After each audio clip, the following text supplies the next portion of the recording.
Ya, selamat malam JM Team dan selamat datang di acara Dewan Pendidik Indonesia di edisi hari Senin. Dan tentunya bersama dengan gue Adiani dalam suasana Natal dan Tahun Baru. Tentunya ini festive period juga untuk misalnya di Liga Inggris, tapi juga di Serie A pertarungan juga begitu menarik dengan masih 5 tim teratas yang coba bersaing untuk bisa mengganggu Napoli mempertahankan Scudetto. Dan di studio sudah hadir 3 tamu istimewa dengan 1 special guest yang udah lo semua coba-coba tebak dari mungkin siang tadi. Dan tentunya bersama gue di studio hadir pengamat sepak bola, alumni tabloid bola, dan juga pemret dari jebretmedia.com, Sabto Haryo Rajasa. Selamat Natal dan Tahun Baru, selamat Happy Holidays, Sabto. Juga, Adi. Di sebelahnya ada orang yang udah biasa ngobrol setiap harinya sama Ray Parler, lu semua tahu. Dia adalah juga tentunya komentator untuk WWE versi bahasa Indonesia. Aldi Bawazir juga hadir bersama kita di studio. Dan ada juga Adiani yang setiap pekan ada di mana-mana. Apa kabar, Adi? Hanya meramaikan suasana aja. Kabar selalu baik tentunya dan selalu tidak sabar justru gue untuk hari Senin sih sebenarnya. Iya. Apalagi di sebelah kita sudah hadir juga ini dokter lulusan UGM yang mengawali jadi media darling di masa pandemi. Dan juga seorang pengusaha dan sekarang jadi influencer lari, juga fans Liverpool yang tentunya pernyataannya selalu dikutip fans MU karena bilang boleh begadang asal timnya jago. Apa nih? Dia apa tuh? Ya boleh begadang asal timnya jago. Wah, ini salah tulis. Setelahnya salah tulis. Aplaus untuk Dr. Tirta. Aduh. Ini saya pindah ke sini kayak yang sebelah belum tayang-tayang. Dan tentunya sebelum kita mulai pembahasan hari ini, tentunya ada kata-kata mutiara dulu buat fans United karena Liverpool udah lagi nih ada di atas Dr. Tirta dari Liverpool yang sekarang justru sedang dalam form yang luar biasa, membuat mereka ada di atas dari Manchester United. Ya semangat ya mengakhiri malam tahun baru, semoga menang lawan Wolves. Kayak kemarin Liverpool lawan Wolves. Menang walaupun tidak meyakinkan. Babak Susah. keduanya kayak gimana gitu. Nanti itu kita bahas ya tentunya. Tapi kita akan melangkah dulu ke tim London yang ada di West London, tapi yang sudah biasa untuk melepas pertandingan justru di medio Desember Januari. Bahkan di musim lalu mereka ada di peringkat kedua di saat seperti ini, dan sekarang sudah jauh lebih buruk ketimbang musim lalu. Apalagi kemarin Enzo Maresca juga tidak bisa mendampingi timnya karena ada touchline ban lagi, dan di comeback oleh Unai Emery dan Aston Villa yang sudah mampu meraih 11 kemenangan berturut-turut all competition. Luar biasa Sabtu apa yang disajikan oleh Aston Villa di kala mereka sempat tertinggal, tapi kemudian di menit 50 ke atas menjelma menjadi tim yang begitu sensasional. Iya, kejelian Unai Emery yang pasti ya. Kalau kita lihat berjalannya game, memang babak pertama benar-benar dikurung habis sama Chelsea. Chelsea menciptakan begitu banyak peluang, tapi memang nggak klinikal di depan. Banyak shots yang coba mereka lepaskan, tapi banyakan melenceng gitu ya, nggak ada yang tepat sasaran. Mungkin ada cuma satu yang dari Chelsea yang on target ya. Sementara masuk babak kedua, Emery mencoba untuk mengubah gaya bermain ya. Dia masukin Jadon Sancho, dia masukin Oli Watkins, dan akhirnya mereka mencoba untuk lebih overload di sisi depan pertahanan dari Chelsea. Ini yang membuat pertahanan Chelsea lumayan agak melonggar nih. Akhirnya banyak tusukan-tusukan yang bisa dimanfaatin oleh Aston Villa. Salah satunya hadir golnya Watkins, tapi Rodgers memang tampil luar biasa juga ya. Dari pergerakan dia bisa melihat Watkins tampil begitu bagus, membuka ruang, dan akhirnya dia bisa menceploskan bola. Lalu gol pemasti kemenangannya juga mereka bisa ciptakan lewat Watkins lagi yang dapatkan sepak pojok. Kalau gua ngelihat dari Chelsea, kan sebelum pertandingan ya, si Maresca bilang bahwa Chelsea sebetulnya belum cukup untuk melaju di jalur juara. Dia bilang timnya seperti itu. Tapi gue bilang Maresca juga salah satu bagian dari nggak siapnya Chelsea untuk menjadi tim yang melaju di jalur juara. Karena berapa kali pergantian pemain justru ngebuat Chelsea itu jadi nggak setimbang.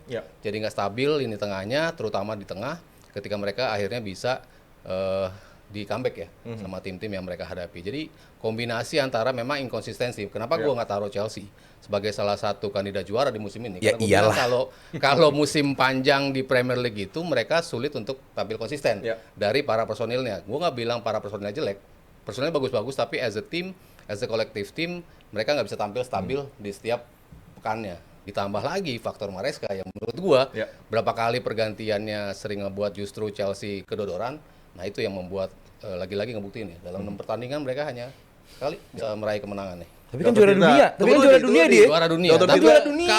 Masa lawan Villa doang kayak kalau- begitu. Gue mau kasih ke Lu Dokter kan Tirta juga dulu nih. kalah Mas Aston Villa. Tunggu dulu nih. Oh, Mas Villa. Luar biasa Aston Villa. Gue kasih ke Dokter Tirta. Dan gua Aduh. bilang ke Dokter Tirta, kalau lu nggak setuju sama Sabto sama Aldi, lu langsung potong juga boleh gitu kan. Gak enak ya. Hah? Apa ya? Attitude. Nah, kalau menurut Attitude lu, luar kalau menurut biasa. lu, dengan King juara dunia ini Chelsea yang akhir-akhir ini justru agak goyah gitu kan, dan lagi-lagi di bulan Januari ataupun menuju ke Januari mereka nggak bisa menemukan form yang konsisten, banyak kesalahan di tim yang membuat mereka kalah lagi. Lo ngelihat Chelsea di keadaan saat ini seperti apa? Instability sih. Jadi mirip-mirip kondisinya tuh kalau aku lihat ya, Ya. sebenarnya mau marah-marah nggak enak, jadi suruh marah-marah dok. Buset, ini Marah-marah apa, Pak? sampai saya jurnalis senior ini, serem ini. Kalau yang satunya kan di sebelah aman ada. Iya. Ya, kalau ini serem kali, giles saya keluar ya. Kalau saya lihat sih Chelsea itu lebih mirip instability-nya mirip sama Liverpool. Yang aku heran tuh lebih malah pengen tanya kan, Ya. ngomong langsung di sini. Aku melihat penurunan Chelsea itu setelah menang lawan Arsenal. Seri. Setelah seri lawan Arsenal itu agak dropnya tuh agak aneh, dropnya agak aneh. Jadi kayak all out, tenaga udah di situ, yang dengan red card, terus habis itu dia kayak kehilangan instability di situ. Dan kalau yang kedua memang terlepas dari luar biasa Chelsea di first half karena juga nonton. Aston Villa tuh luar biasa loh. Aston Villa tuh luar biasa dengan kekompakan pemain, dan memang kita harus akui sih, kalau aku akui memang Unai Emery itu jenius banget dengan memasukkan Oli Watkins yang kedua. Dan itu memang ganggu banget, apalagi yang pertama pas lawan Manchester United juga luar biasa saat itu. Jadi memang terlepas dari ini semua, memang kita harus apresiasi Aston Villa memang di atas rata-rata mainnya. Yang patut ku nantiin pas lawan Arsenal. Nah, Besok ya? Kenapa pada berharap apa sih lawan Arsenal? Kalau dari aku sih ujian Arsenal terberat besok. Setuju.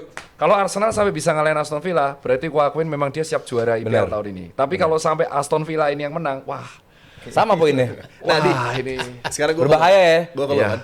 Dengan tadi Dokter Tirta bilang bahwa Unai Emery ini pelatih Benar. yang sangat brilian gitu kan. Iya. Masterclass dia adalah membuat Chelsea keletihan di babak pertama dengan mungkin line up yang agak meragukan juga dari Villa, tapi kemudian off the bench ini bintang-bintang yang masuk semua memberikan impact. Bahkan Jadon Sancho yang biasanya tampil mungkin di bawah dari ekspektasi, kemarin tampil bagus juga gitu kan bersama dengan Amadou Onana, dan ini adalah tentunya satu bukti bahwa kembali Unai Emery adalah pelatih yang sangat luar biasa. Dan di hari esok ada Arsenal yang ditunggu, dan back to back matches ini nggak gampang untuk Villa. Kalau mereka juga bisa mampu setidaknya meraih 4 poin, bahkan bisa dianggap sebagai kandidat juara juga di Premier League. Nah, panjang nafas ya. aja gitu. Gue setuju sama dua pembicara hari ini bahwa Chelsea sebenarnya babak pertama oke. Lumayan. Villa cuma bisa satu on target kalau nggak salah babak pertama. Begitu masuk 56, menit 56, masukin tuh 3 substitution, Onana, Sancho sama Watkins. Ya kan? Apa yang Emery lakukan, dia menaruh Sancho di kiri lebar, Rodgers di kanan lebar, Tielemans nomor 10. Dan Watkins di depannya. Karena apa? Dari awal laga Chelsea pakai man to man marking. Ya. Dan itu sampai setinggi-tingginya bertahan, dipegang terus. Tapi pinternya Chelsea juga, pinternya Enzo Maresca juga, tetap ada satu orang yang stay. Untuk ada yang fight dengan satu orang itu, dia menyuruh Tielemans untuk fight dengan nomor 10 itu. Begitu ini ke stretch, ini pernah gue bilang juga bahwa Chelsea lini tengahnya begitu dia berantakan, gampang banget ditembus. Sayangnya orang atau tim-tim Premier League menghadapi Chelsea selalu lewat wing lagi. Begitu kemarin Aston Villa terupas dari tengah, itu terbukti gampang banget ke crack. Dan begitu Rodgers tadi Mas Hasri juga bilang bagus banget asisnya, ya emang begitu. Begitu ke crack lini belakangnya, which is lini belakang yang sangat buruk buat gua kalau lu bicara soal title contender. Lo mau compare sama apa? Sama Aston Villa? Caloba sama Badiashile? Never, bos. Never. Lo compare sama Aston Villa, City, Liverpool, Arsenal? Jauh lah. Belum kipernya. Tapi Aston Villa dibandingkan dengan substitution ya, babak dari 5-6 Chelsea, Villa, 7-6 itu Chelsea yang substitution. Gittens. Yang diganti Kukurea. Terus juga kalau nggak salah Garnacho, terus juga Joe Pedro. Pemain yang buat gue pemain penting. Cole Palmer juga. Cole Palmer juga menit selanjutnya diganti. Ya udah makin hilang lah Chelsea, nggak ada efek kejut dari tim ini karena pemain-pemain yang pentingnya first linernya nggak ada. Sementara kekuatan dari benchnya jauh dibandingkan Aston Villa. Dan gue setuju sama Abrar, ini masterclass dari Unai Emery. Ini tim yang luar biasa mengawali musim dengan up and down, tapi sekarang ada di match di mana kalau mereka menang lawan Arsenal, which is besar kemungkinannya, mereka bisa seri poinnya karena sekarang cuma berapa? 3 poin bedanya dengan Arsenal. 3 poin. Sangat amat terbuka. momentum itu untuk Aston Villa. Jadi buat gua ini sangat berbahaya, tapi Arsenal sekarang berbeda saat menghadapi Aston Villa kemarin. Saliba sama Gabriel udah siap dimainkan, Gyökeres siap dimainkan juga. Gabriel belum kayaknya. Gabriel kemarin kan udah main. Waktu lawan game semalam second half dia main. Second half dia main. Jadi ya kayaknya sih bisa lah Hincapié, Gabriel, Saliba dan juga Timber kayaknya udah siap juga. Di tengah juga udah oke. Atau mau backup Declan Rice lagi? Nanti kita bahas. Intinya ya kemarin gue bilang game yang menunjukkan bahwa Chelsea meskipun mereka punya label juara dunia tapi menghadapi Aston Villa ya jauh. Ya, Dr. Tirta, lo tadi sempat bilang bahwa ini adalah satu laga kunci nanti ketika Arsenal ketemu Aston Villa gitu kan. Iya, betul. Ini keadaannya naas nggak sih buat Premier League ketika lo melihatnya justru Aston Villa sebagai kunci, apakah Arsenal bisa dianggap akan mulus menjadi juara, bukan tim-tim seperti misalnya Liverpool atau juga Manchester United, pun juga dengan City yang masih coba untuk mendekat, tapi lo justru melihat justru Aston Villa yang punya potensi luar biasa. Itu uniknya IPL sih. Kalau dari aku sendiri uniknya IPL di situ. Tapi kalau untuk Unai Emery kan kalau nggak salah aku bisa direvisi. Ketika dia megang Arsenal pun sebelum dia dibantai sama Liverpool, dia juga stable sebenarnya. Dia sebelum itu kan kalau nggak salah ya, dia sebelum dibantai sama Liverpool 1-5 apa ya.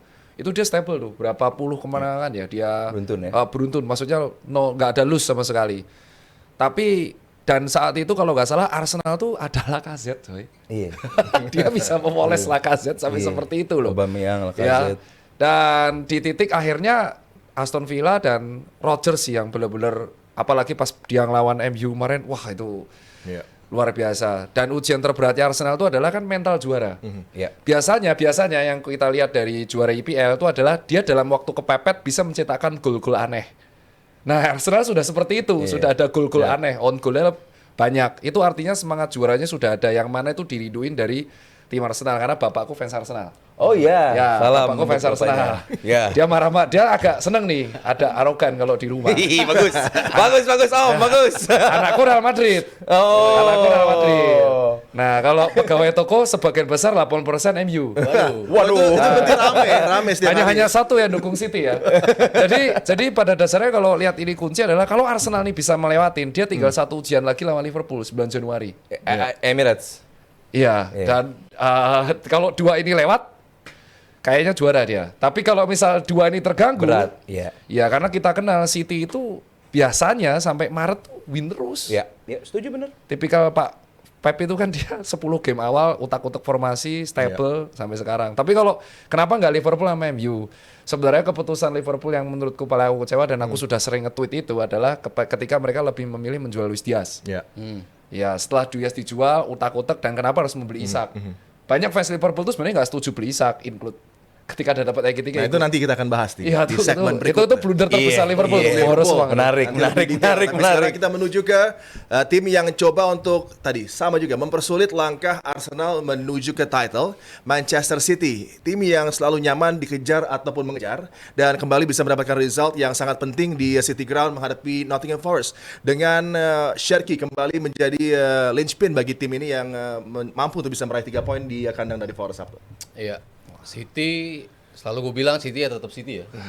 As long as Guardiola menjadi pelatihnya, ya City tetap City gitu. Kejegal tapi bounce back-nya itu cepat gitu. Kita nggak memperkirakan, mungkin banyak ya, nggak memperkirakan dengan banyaknya pergantian, banyaknya pemain-pemain pilarnya udah nggak di situ. Tapi ternyata dia bisa membuat tim ini stabil. Dari 5 kali mereka menjadi juara itu di winternya itu bukan mereka, 3-nya Liverpool, 2-nya Arsenal gitu. Itu kan suatu bukti bahwa winter nggak penting buat gua. Yang counts adalah ketika di bulan Mei, akhir-akhir Mei siapa yang jadi pemuncak klasmen dan biasanya mereka. Itu sekarang trennya sudah mulai kelihatan. Ya, ngejar Arsenalnya tuh seperti itu. Kita nggak mengira bisa 2 poin akhirnya jaraknya dengan mereka. Dan materi yang dia turunkan akhirnya bisa memperlihatkan ya tim ini stabil di semua lini gitu. O'Reilly kita nggak ngira ini pemain bakal muncul seperti itu. Matheus Nunes selama ini kita selalu bully bahwa ngapain sih ini ada di bek kanan gitu ya. Tapi ternyata works juga. Ya kayak dulu sebelumnya tuh yang siapa tuh yang botak yang dulu di jajan bek kiri? Fabian Delph itu kan kita juga nggak ngira juga ini pemain bisa jadi seorang bek kiri gitu. Ternyata Guardiola bisa menciptakan Nunes sebagai bek kanan yang cukup stabil gitu. Ditambah Diaz dan juga Guardiol udah makin matang. Nico Gonzalez juga makin oke di situ. Nah, tadi kita nyebut Cherki ya. Ini pemain yang Guardiola kalau nyebut dia, gue kadang-kadang bingung nih mau marahin dia atau mau nyium dia kan dia di konferensi persnya bilang gitu. Karena gue karena ngira dia bakal memunculkan apa di setiap gamenya gitu. Pemainnya nggak ngira dia tiba-tiba lagi ngirim bola atau bisa memberikan assist. Kemarin juga hampir asisnya ke Reinders pun seperti itu. Kita nggak ngira posisinya tidak menghadapi situ tapi dia bisa ngirim assist. Lalu ketika dia ngiring bola soloran ke depan tiba-tiba dia bisa nembak. Kita nggak berpikir dia akan menembak tapi dia bisa melakukan hal-hal yang tidak bisa dilakukan. Kalau De Bruyne dulu mungkin pergerakannya lebih slow, lebih elegan gitu ya kalau dilihat. Tapi ini cepat, tapi nggak bisa diprediksi juga pergerakannya akan seperti apa gitu. Jadi ya selama dia fit dan pemain-pemain lain bisa ngikutin ritmenya, Haaland nggak cetak gol, nggak nyetak gol pun nggak masalah menurut gua karena banyak pemain yang ternyata bisa step up untuk bisa nyetak gol. Jadi ya City seperti di awal musim gue tetap bilang ini kandidat terbesar untuk menjadi juara. Bukan Arsenal ya? Bukan. Oke. Sorry. Oh, it's okay.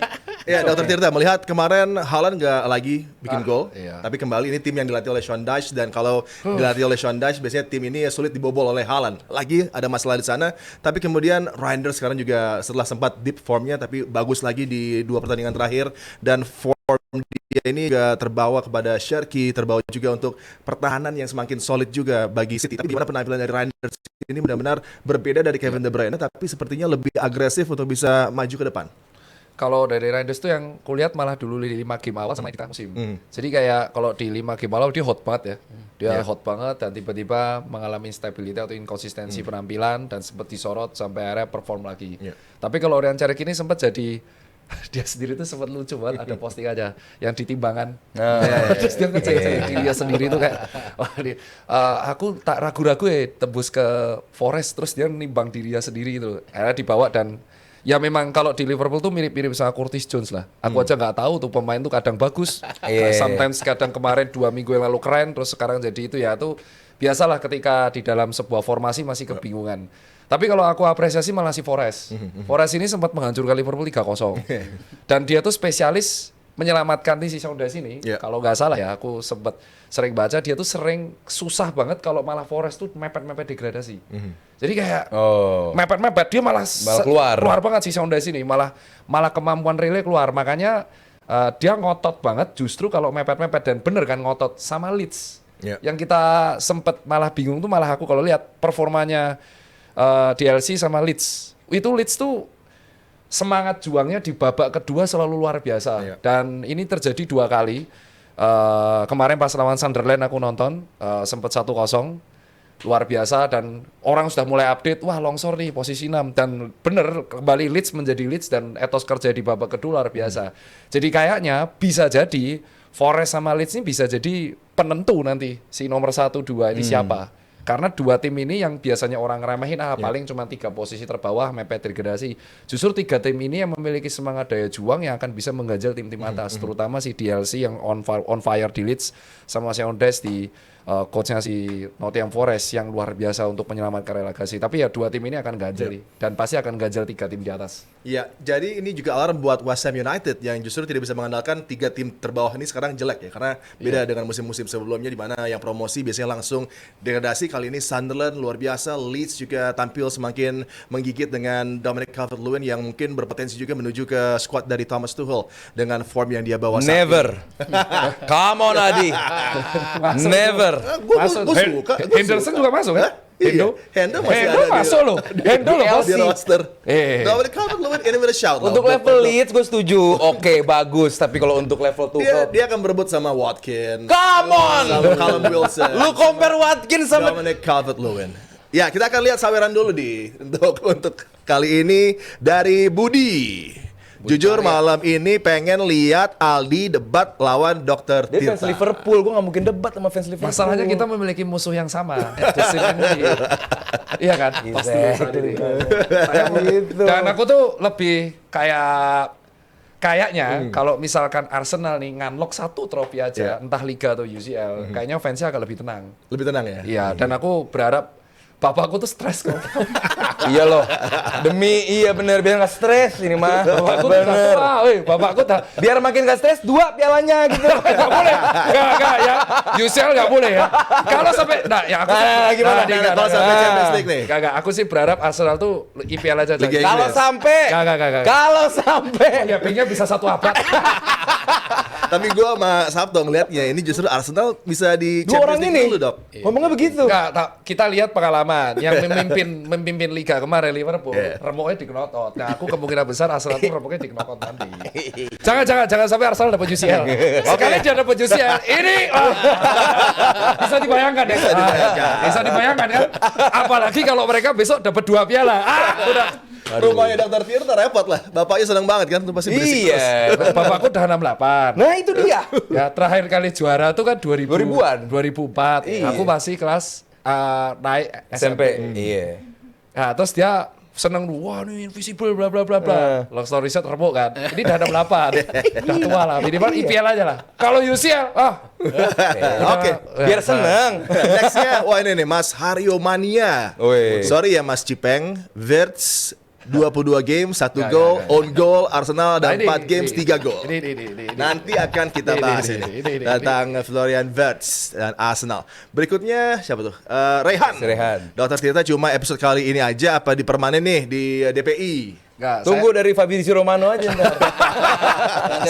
kalau di sini aku nggak bisa marah-marah. Bisa. Bisa. Nggak berani. Nggak, tadi bisa. jadi capri-capri sama Tio. Lu hati-hati marah-marah. Di sana jurnalis senior semua. Nah itu dulu. Nggak, ini justru branding dokternya keluar. Oh, Aku nggak pernah branding gini loh. Bagus Di dong. dunia Jadi- bola nggak pernah loh. Bagus. Ini dokter Tirtanya nih. Iya. Amin. Kalau dari segi dokter, gue mau nanya dikit. Nah, Kalau lagi libur libur liga, Ya. bagusnya ada turnamen panjang atau pemain istirahat? Rest. Exactly. Jadi kalau klub World Cup gitu sebenarnya nggak penting ya? Enggak. Oke. Itu justru yang membuat. Aduh, enak banget nih tandem siarannya nih. Enggak, ada. Udah paling coba rest. Dan aku bisa jawab kenapa kok. Dokter nih yang ngomong. Iya, kenapa kok beberapa pemain kalau ini konspirasiku. Wah, senang Kenapa nih kok beberapa tim top ini mainnya agak angin-anginan? Iya. Karena mereka itu lagi nge-save supaya si Otot? lutut aman biar bisa main World Cup. Exactly. Ini konspirasi Iya, medis ya. biasa. Jadi Setuju gue. Menuju gitu. dugaan tim medis nih aku sama teman-temanku medis, dokter yang SPKO sport, ini mereka tuh nggak mau effort total karena mereka tuh takut kalau effort total cedera kayak Isak. Hilang World Cup. Ya bukan Isak kan juga nggak akan main Nggak akan juga, main juga nggak main sebenarnya. juga. Tapi kalau kayak Rice Iya. atau kayak contoh TAA udah Lewat lah. lewati udah nggak mungkin main Iya, comeback iya. tuh sulit di Madrid Iya. ya mereka cedera. Nah kalau sampai ada cedera parah dan mereka sampai melewatkan World Cup 4 tahun sekali kayaknya nggak, itu konspirasi kenapa kok beberapa pemain decline. Termasuk Chelsea, satu tim Iya. decline karena kelamaan Ya. untuk jadi juara di Club World Cup kan sampai final. Itu durasi Waduh, panjang. Adiani nggak punya IG Nggak sih. ada preseason. Jadi seperti ini. Ya, mereka nggak punya preseason ya? Ya ikut World Cup Iya, nggak nggak- preseason nggak ya? ada. Dan itu cuma diisak loh. Sepenting itu kebugaran. Sepenting itu kebugaran. Dan karena kebugaran nggak dijaga, masa otot Isak itu ngedrop. Yang terjadi sekali kena tackle yang harusnya itu aman kena Iya. gastroc, patah fibulannya. Fibula ya? Iya, dia Itu di kira-kira berapa lama tuh, Dok? Kalau dia fraktur fibula, normal ya. Kalau jago banget tim medisnya, itu 4 bulan. Kalau jago banget dan pemain etos kerjanya gede.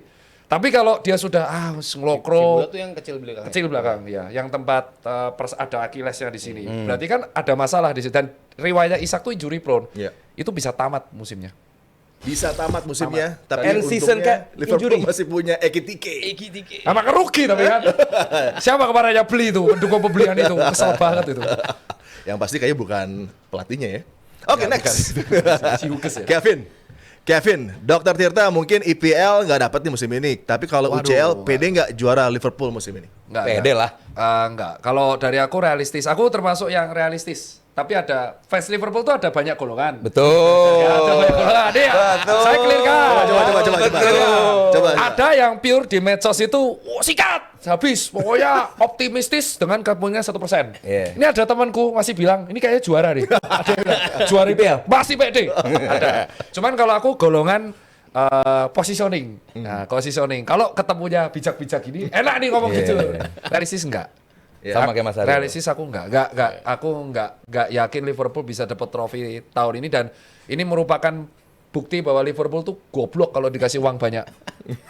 Oh bener, belanjanya gede summer Bodoh banget. kemarin. Ini termasuk menurutku kalau Jarang-jarang dapat sekali dapat duit banyak, weh, hak siar nih, weh, juara nih, gimana ya, wah beli semua. Wah ini kayak impulsif belinya. Ini ibarat kalau kita beli sepatu lari, beli karbon semua terus sinsplin. Nah ini yang terjadi di Liverpool. Biasanya dapat duit dikit, Klopp, dapat duit banyak, remuk. Beli pemain ini penting. Nggak beli back, nggak beli ini, beli penyerang semua. Dias dijual, Dias top perform. Iya. Lagi bagus-bagus. Harry Kane bisa ngeri karena Dias. Iya. Kita ya serampangan. Jangan ditiru ya ini tim ini ya. Oke, berikutnya Jeremy. Pak Dokter lebih ikhlas City atau Arsenal yang juara Sudah ini saya ya? jawab, saya lebih ikhlas Arsenal yang juara. Oh iya tuh. Ya, agak beda ya. Banyak fans Liverpool kesel sama keputusan karena dia bilang, wah kalau Arsenal juara kan mereka sering yapping menjuluki kita dengan julukan Lucky Pool. Julukan itu terkenal di Twitter yang ngasih julukan tim fans Arsenal. Cuman Iya. ada hubungan aja aku lihat bapakku kan, Iya. wis sepuh-sepuh ya. Iya. Minimal Moso. ya kan maksudnya kita nggak tahu umur ya. Betul, oh ya, panjang umur. insya Panjang Allah. umur lah ya, Amin. pengennya panjang umur ya, pengennya di usia 68, wah akhirnya lihat ngangkat lagi ya, Iya. gitu pengennya. Berangkat dok berarti dok, ntar. Siapa? Bulan Mei. Ngapain? nemenin, nemenin selebrasi. Oh, enggak lah, biar berangkat sendiri aja, Biar ngapain? dokter kita lihat, Nggak. oh ini loh, Enggak, gitu loh. enggak ada, enggak, Nemenin lah. enggak. Yuk, be aku. Enggak. Nah, tuh kan lihat nih. Ya, udah Nah, mulai. ini loh, ini loh. Iya. Ini fans Arsenal ini. Ini loh, kayak gini loh. Ada tuh walk cooling down gitu loh. Ada harus melawan Aston Loh, masa Villa. nggak boleh pede? 31 Desember tuh ada dua lucu potensi terjadi. Nah, satu. Kalau bisa Aston Villa menang lawan Arsenal. Iya. Dan yang kedua kalau Wolves tiba-tiba dapat kemenangan pertama. Lawan United. Itu kalau dua itu terjadi. Tak pajang fit itu. Oh ini rekam nih, kayaknya mungkin Oh, kejadian. enggak jadi ini grading dokter Tirta yang Iya dong, hey. yang enggak kalau Wise. Yang beda ya. kalau menurut saya dua-duanya imbang. Ya. Halo, males. Nah, sekarang kita melangkah ke Liverpool yang kemarin ngapain? susah payah menang lawan Wolverhampton Wanderers, tapi tentunya yang sangat istimewa, yang begitu indah, tapi juga membuat kita begitu terharu ya dengan bagaimana anak-anak dari Diogo Jota menjadi maskot, dan kemarin juga sang istri hadir juga, ini memberikan sentuhan yang benar-benar luar biasa menyentuh, dan lawannya juga Wolverhampton Wanderers yang merupakan mantan tim dari Diogo Jota yang bahkan dibawa menembus Eropa bersama dengan Diogo Jota, luar biasa, dan ini satu persembahan yang istimewa. Lo ngeliatnya Dr. Tita dengan persembahan untuk Jota yang terus dilakukan Liverpool, dan juga bagaimana Wolves bertindak sebagai tamu juga begitu elegan ya dalam Ya. satu seremoni yang istimewa. Karena ikatan Jota sama Wolves itu luar biasa. Kita tahu bahwa Jota tuh karir sebelum dari Liverpool di Wolves, jadi apresiasi. Cuman agak kaget ya Wolves tuh sampai susah dapat poin banget. Tapi lebih kaget lagi Liverpool ditekan sama tim dengan nggak pernah punya kemenangan Exactly. di babak kedua. Yeah. Aku masih bingung sama inkonsistensi Liverpool kalau unggul 2-0. Jadi di first half itu luar biasa. Yeah. Aliran bola terlepas dari Chiesa yang nggak pernah main full tiba-tiba main full, agak kaget ya dia. Kayak bingung. Wih akhirnya full time terus jadi akhirnya masuk first time up dan bingung gitu loh. Dia kelihatan masih bingung dan oke, tapi aliran bola enak. Tapi begitu babak kedua tuh kayak aneh aja liatnya. Kayak tiba-tiba angin berbalik kalah Wolves loh yang nggak pernah punya kemenangan, yang benar-benar dibantai banyak tim, bisa menekan dan mengurung Liverpool sampai Liverpool kebingungan dan seringkali kehilangan bola. Sempet ball position itu sempat 60 dipegang Wolves. Nah ini yang menurutku menjadi red alarm dari Liverpool. Orang lihatnya itu kemenangan beruntun semenjak lawan Inter ya di segala kompetisi. Tapi orang belum lihat bahwa Liverpool tuh masih inkonsisten di second half. Atau nggak bisa inkonsisten paling nggak minimal 80 menit. Nah itu yang membuat aku sebagai fans agak jantungku itu selalu zona 4 kalau lihat Liverpool main. Ya, Garmin tuh bunyi. Iya, Garmin bunyi. Aku selalu pakai Garmin kalau nonton Liverpool. Tiri 160 buset, cuk. Nah, jadi aku lebih ngerosting kan orang bilang kenapa sering marah-marah. Itu marah-marah sama tim sendiri. Karena bayangin kamu sudah habis lebih dari 300 juta pounds dan permainanmu lawan Wolves seperti itu. Make sense. Gitu. Itu yang membuat aku lebih kritis sih. Dan ya, di awal musim juga sampai sekarang mungkin masih ada yang berpikir bahwa dengan meninggalnya Jota ini juga ada impact untuk tim Liverpool sendiri, karena banyak rekan dekatnya yang masih merasa mungkin keadaannya ini kok bisa seperti ini. Jota yang harusnya bersama kita tapi sekarang udah meninggal dunia, dan bahkan mungkin juga impact bagi Mo Salah dengan formnya. Kalau lo ngelihatnya seperti apa dengan keadaan meninggalnya Jota yang tiba-tiba terhadap para pemain individual ya? Nah, Liverpool. ini pertanyaan luar biasa. Kalau misalnya ini di podcast saya sendiri atau sebelah, saya akan jawabnya asal. Tapi ini jawabnya agak serius. Ya. Jadi di dalam dunia hal kerjaan atau sepak bola, kita tuh ada dua, mengontrol apa yang bisa kita kontrol dan kita tidak bisa mengkontrol apa yang tidak bisa kita kontrol. Meninggalnya seseorang tuh tidak bisa kita kontrol. Dan harusnya sebagai tim bola yang proper, Liverpool tuh bisa bangkit dalam keadaan itu, terlepas dari kondisi psikologis. Psikologis tuh PR tim medisnya. Nah, masalahnya yang terjadi di Liverpool, kita tuh cenderung mengkambing hitamkan wafatnya Jota atas buruknya performa Liverpool. Kalau menurutku sendiri sebagai fans yang di sini adalah positioningku benar-benar realistis ya dan benar-benar fakta. Ya Liverpool itu sering mengambing hitamkan di musim ini, mengambing hitamkan kehilangan pemain, wafatnya Jota atas buruknya performa musim ini. Buruknya performa musim itu karena kesalahan manajemen transfer, Dejit. Karena mereka mengganti pemain yang seharusnya mereka nggak ganti dan mereka membeli pemain yang seharusnya mereka nggak beli. Pada waktu di awal Nunes dijual, orang tuh seneng, wah Nunes dijual, bla bla bla. Tapi lihat, ketika Nunes dijual, Nunes tuh sebenarnya berfungsi, oke, kita akuin shootnya jelek banget. Ya, finishingnya jelek. Jelek, tapi dia tuh berfungsi menarik pemain sehingga Salah bisa bergerak. Nunes hilang udah, Salah kebingungan, wakuk, cutting set, remuk. Kedua, dikeluarkannya Diaz. Sudah tahu TAA hilang, Diaz hilang. Ya udahlah, kelar. Terus kita memasukkan Wirtz yang kita belum tahu tipikalnya kayak apa, dan Arne Slot saat itu sebagai pelatih sangat pragmatis, gak bisa memaksimalkan fungsi Wirtz kayak apa. Kebingungan dia sebagai pelatih, ya apa yang dilihat di Liverpool sekarang tuh sebenarnya manajemen transfer yang gak cocok, kekurangan pemain back tengah, ditambah Leoni yang tiba-tiba cedera lutut di usia sangat muda itu bingung sih aku. 18. Usia 18 tahun masih bisa cedera parah. ACL tuh dulu tim di Serie A seperti apa dia mainnya sampai seperti ini? Karena ACL itu bukan ligamennya tiba-tiba robek, main terus sekali robek, enggak. Itu sebenarnya akumulasi kronis. Kronis, ligamen tipis-tipis-tipis. Ya, itu yang netizen kan nggak tahu. Wah, lemah kali ya sekali main cedera, enggak. Cedera ACL itu adalah cedera pada lutut yang terjadi karena akumulasi setahun sebelumnya. Karena mungkin kelelahan, terus permainan yang nggak cocok di Liga Inggris, nggak siap, twist. Liverpool kurang back. Kalau dia besok nih di musim dingin dapat 2 back, kayaknya kita bertahan 4 besar. Tapi kalau nggak dapat back, kayaknya kita bisa kelempar luar 5 besar. Setelah 300 juta masih mau keluar lagi atau? Iya emang. Dan ini memang di justru roasting. kayak udah deh, udahan dulu nih Enggak, belanjanya. ini akan beli. Dan lucunya tau nggak? Ini ada gosip Liverpool mau beli Semenyo. Wah, luar biasa. Kan Isak cedera kan. Terbaik emang. Sekarang aja Mas. Gehi sih. Terbaik itu kan. Gehi kayaknya masuk. Gehi Cuman harus kalau sih. sampai Semenyo masuk, emang nih. Mau striker mau ditaruh mana? Iya. Apa itu Slobo mau dijadi back tengah? Boleh, boleh. Back kanan udah back tengah Slobo besok kan. Atau kiper yang namanya susah Mamad Dasafili mungkin jadi DMF. Boleh. Acak-acak. Nih, kalau Yes. Florian Wirtz yang sekarang udah mulai mempertunjukkan kualitas sebenarnya gitu kan. Takes time, tapi memang sudah berhasil sekarang, lebih nyaman tampil dan sepertinya udah adaptasi juga sama betapa tingginya intensitas di Premier League yang berbeda sama Bundesliga misalnya, dan juga physicality yang dibutuhkan di Premier League. Lo melihat dengan Wirtz yang mungkin banyak dikritisi, padahal jelas di situ ada pemain yang luar biasa dan sekarang sudah mulai terbukti kualitasnya.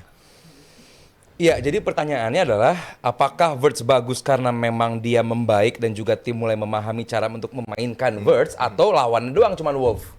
Ya. Bagus buat pertanyaannya lagi. Itu pertanyaan yang akan terjawab dalam beberapa pekan ke depan. Konsistensi Tapi itu. sebelumnya kan dia juga ngasih umpan loh. Lawan Madrid doang dia bagus, selebihnya Jadi Madrid sama Wolves? enggak, gue bilang buat dia Oh, main gua pikir bagus. lu mau Enggak menyerahkan. Come on. Gue bilang Wirtz bagus satu saat menghadapi Madrid loh. Ya kan? Dia bagus, gue nggak bilang jelek, sisanya jelek. Bagus lagi saat menghadapi Wolves kemarin. Apa yang dilakukan oleh Wirtz kemarin? Dia ghosting. Dia menghantui pairing back dari Wolves. Dia diem aja di situ, udah gerak-gerak di situ, diam di situ, sampai akhirnya ada momen dia punya momen enak dan dia nendang begitu bagusnya. Ya buat gue, emang ini pemain yang super talented. Ceilingnya sangat tinggi, pemain bagus banget. Layak di 150 juta, layak banget. Bagus banget ini pemain di Jerman. Gila ini orang, sampai udah ada fans base khusus Wirtz doang. Yes. Bagus banget ini pemain. Jadi pemain yang gua nggak tahu ya konten Mas Dokter Tita ada pernah mocking Wirtz atau enggak. Cuman gue sih bilang ini pemain yang sangat bagus. Oh nggak pernah, alhamdulillah. Nggak pernah kan? Karena ini pemain yang sangat bagus. Jadi buat yang ngetawa ini 007, 0012 apa kadang-kadang nggak ada kontribusi. Karena emang satu adaptasi main ke Premier League itu nggak gampang. Dengan intensitas yang kayak sedemikian rupa gitu. Kecuali lu adalah timnya MU. Di mana lawan akan bermain terbuka karena tahu ada peluang ngalahin MU. Saya nggak ngomong. Saya yang ngalah, saya ngomong. Saya digoreng. Iya. Contoh aja waktu lawan Wolves lawan MU, Wolves terbuka mainnya. Wolves waktu lawan Arsenal, Wolves waktu lawan Liverpool sempet rapet. Itu yang menyulitkan pemain-pemain Liverpool itu untuk pada akhirnya kayak dibilang Dokter Tita untuk bisa berkembang karena mereka bertahan sangat amat kompak. Jangan samain waktu Wolves menghadapi MU, mereka bisa nih menang nih, MU doang nih. Itu ada momen seperti itu. Boleh Mas, di sini boleh begitu, Dok. Aman, Dok. Aman. Enak saya. Slow di sini nggak apa-apa. Nah, kemarin Words gue bilang link up-nya juga masih belum bagus-bagus banget dengan pemain lain. Tapi ada momen dia sabar banget sampai akhirnya dia punya momen yang bisa dimanfaatkan dengan baik. Gue nggak yakin di game selanjutnya dia bisa sebaik ini. Apa nextnya? Apa sih Liverpool? Gue nggak tahu deh pokoknya. Next. Yang mana? Abis ini Liverpool akan menghadapi apa? Oh, Leeds. Leeds. Oh, Leeds kemarin seri oleh Liverpool ya. Iya, 3 dari itu pas aku lari 70 kilo loh, Bang. 3-sama. Aduh, abis 70 kilo. Jadi pas aku lari ultra itu Leeds lagi main. Oh. Nah, awal mula Arsenal kalah tuh 2-1. Iya. Itu ada rekaman. Wah, semangat aku. Itu KM50 tahu. KM50 tahu. Wah, lari 2-0 kan Liverpool. Wah, lari nih, menang nih. 2-1. Wah, tambah semangat aku. 3-1. Wah, 3-2 kan. Wah, menang nih. Menit 94 bobol. 3-sama. Joe Gomez. Nah, itu loh. Liverpool menjadilah Liverpool. Iya. Jadi buat gua konsistensi akan menjadi pertanyaan sih buat Verts karena kalau secara kualitas ini pemain nggak perlu dipertanyakan lagi. Iya. Pertanyaannya adalah apakah Liverpool dan tadi Dokter itu udah bisa mengatakan bahwa Arne Slot sejauh ini belum bisa mengutilize Verts. Setuju. Gua sih bilang itu sebuah statement yang fair. Gimana lu bisa pemain yang di Jerman sebagus itu, pemain yang lagi drop aja posisinya, performanya lagi drop, tapi jaminan untuk tetap ada di World Cup kok nanti bersama Jerman. Artinya memang ini pemain yang bagus. Sampai pelatih Jerman pun ngomong, pelatih di Inggris nggak bisa mengutilize Ya. Verts. Jadi ini pemain yang bagus dan hanya butuh waktu. Kapan dia pindah atau dia bisa main dengan bagus. Ya, dan semua dimulai dengan menghadapi Tottenham Hotspur yang membuka unlock kemampuan dari Florian Wirtz sebelum bertemu dengan Wolves. Dan berikutnya tentunya Sabtu melihat bagaimana Liverpool sepertinya sudah membaik. Ini bukti bahwa di lini tengah udah ada perbaikan, udah ada tweak di situ dengan bermain semi diamond lah. Dengan bagaimana peran dari Curtis Jones yang justru menjadi sangat luar biasa. Dia bisa membantu pertahanan, juga memulai tekanan. Jadi ada beberapa area yang tadinya agak longgar, sekarang diisi oleh Curtis Jones, membantu Gravenberch dan juga Alexis McAllister. Iya, kuncinya emang Gravenberch ya. Ketika kita ngelihat gimana superiornya dia di musim lalu, lalu ketika melihat dia kok kesulitan banget nih untuk keep up di musim ini kan, kayaknya kita nggak berpikir dia akan bisa mengalami degrading yang seperti itu gitu. Butuh teman yang bisa ngebantu dia. Akhirnya muncul Curtis Jones yang menurut gua ternyata paling pas untuk bisa ngebantu lubang-lubang yang gimana caranya lubang-lubang untuk ditutup. Ternyata Curtis bisa melakukan itu. Ini kan pemain juga ya, sebagai fans Liverpool kita kan selalu ngapain sih dia dimainin, tapi ketika dimain bagus loh ini anak main gitu ya. Zidane. Selalu seperti itu kan. Nggak pernah mengira dia bisa ngeluarin potensi terbaiknya. Dan di musim ini berapa kali dia menunjukkan itu. At least dalam upaya untuk bisa menstabilkan tim ini ya, menstabilkan kapal ini. Curtis menjadi salah satu elemen yang menurut gua ikut membantu itu. Cuman tadi kalau nyambung Aldi bilang soal Wirtz, kalau kita ngelihat game Liverpool berapa kesempatan di awal, sebetulnya nggak pernah jelek sih ini pemain. Selalu bermain bagus, selalu involve dalam setiap pergerakan timnya, tapi justru teman-teman yang lain yang bingung untuk keep up dengan pergerakan dia. Ketika dia narik ke sana, di sininya nggak ikut ngebantu. Ketika dia geser ke kanan, di sini juga nggak ikut bantu. Akhirnya terlihat dia terisolasi sendirian. Padahal dia tuh mencoba untuk ngebukain ruang buat rekan-rekannya. Emang faktor gol dan assist belum muncul. Makanya kita selalu bilang ini pemain yang dibutuhkan ketika datang adalah gol dan assist. Tapi ternyata dia belum bisa mendeliver itu. Tapi in terms of memainkan sepak bolanya buat Liverpool, ini pemain luar biasa. Menurut gue selalu menjadi salah satu pemain yang kalau gue kasih poin ya poinnya termasuk yang paling tinggi di tim gitu ya. Walaupun semua pemainnya Soboslai lah Mas. ya paling tinggi Soboslai jelas Iya gitu. dong. Cuman Wirtz termasuk salah satu yang menurut gue poinnya tinggi. Cuman nggak bisa dibaca termasuk oleh Slot juga. Gimana sih mutilasi dia? Makanya gue selalu butuh 8 game untuk mindahin dia dari lini tengah yang ternyata kan nggak efektif. Dipaksain terus di lini tengah 8 game loh nih pemain akhirnya muncul kan 8-0 itu kan ketika dia nggak bisa melakukan apa-apa karena memang dia nggak bisa efektif ketika tampil sendirian di lini tengah gitu, nggak ada yang bisa keep up sama dia gitu. Tapi ketika dia diberi kebebasan yang lebih, dorong sedikit ke depan, udah keluar tuh, mulai ngalir, shot sudah mulai muncul juga, pre-assist-nya sudah mulai muncul juga, akhirnya memberikan apa yang dimau sama fans Liverpool, assist dan juga gol mulai muncul. Jadi ya bagian dari perubahan di lini tengah itu masukin Jones tadi kan dulu kita pas di awal siapa ya bakal ditaruh di atas kalau nggak Sobo, kalau nggak jangan-jangan Curtis Jones nih yang bakal gantiin Salah dan ternyata bener Curtis Jones masuk di posisi itu tapi dia bisa ngebantu lini tengah itu yang memang lagi butuh bantuan karena kita tahu Liverpool ketika transisi negatif itu kan yang jadi masalah mereka kan kita bicara wings masih bisa lah di repair gitu tapi ketika bola tusukan ke tengah bolong banget itu. Jadi gue nambahin dikit nih. Oh, iya. So untuk Liverpool ada 2 poin yang tadi gue belum bicarakan. Pertama soal Chiesa jadi starter. Tadi gue setuju nambahin dari Dr. Tita bahwa dia bingung. Yes bingung. Apa yang lo expect sama pemain yang nggak pernah jadi starter? Terus lu expect dia langsung pemain ala Ballon d'Or gitu. Ya kan nggak juga. Dia nggak pernah jadi starter. Tadi bagus banget. Dr. Tita ngomong bahwa dia bingung. Ya jelas bingung. Dia biasa main 5 menit akhir. Untuk dengan beban lu merubah keadaan. Dia main karena dia Arne Slot ingin melindungi pemainnya udah kartu kuning biar nggak kartu merah. Nomor 2 adalah yang pengen gue fokuskan adalah defense set piece dari Liverpool. Ini lagi-lagi menjadi masalah. Buruk ya. banget tuh. Bobol lagi Exactly. kemarin. Ini jelek banget. Nah, ini harus 2 hal ini harus menjadi perhatian gitu bahwa lu nggak bisa expect Chiesa bakal tampil baik di game pertama dia jadi starter dan kedua lu nggak akan bisa baik kalau lu defending set piece lu kayak gitu. Oke, Dr. Tirta, duet dari Wirtz dan Ekitike udah mulai nyetel nih, udah mulai padu lah dan bagaimana mereka tukar posisi juga oke kemarin dengan proses golnya Wirtz. Tapi juga dengan tadi Sabtu menyentuh bahwa sang pelatih Slot juga bingung dengan memainkan Wirtz seperti apa di Liverpool. Ini juga menjadi bukti bahwa lagi-lagi bahwa stance dari Slot adalah coach di Liverpool, sedangkan dia bukan manajer. American ownership seperti itu kan. Dan apakah ini juga berkendala dengan tadi misalnya pergerakan di transfer window dengan signing ini bukanlah semuanya signing yang diminta oleh Arne Slot.